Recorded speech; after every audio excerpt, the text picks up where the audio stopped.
In this video, I'm going to show you how to set up a section with an overflowing element. In this example, I have a section with the text and buttons on the left side, and on the right side is a phone image in PNG format. Now, let's begin. To start, I have here a section with the text and images.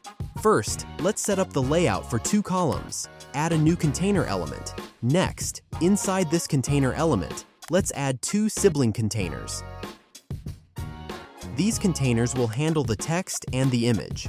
Make sure the 2 containers are siblings or elements on the same level, so move them accordingly.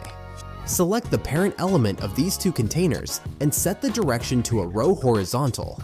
Next, let's move the text and image elements to the correct containers.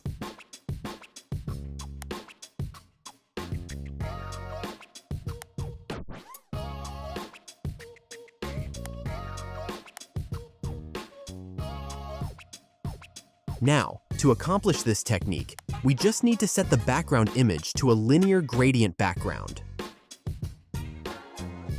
First, let's change the location values to about 60%.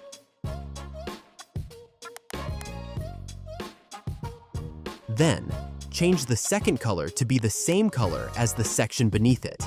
In this case, a white color. This will give the illusion of the overflowing phone image. Adjust accordingly.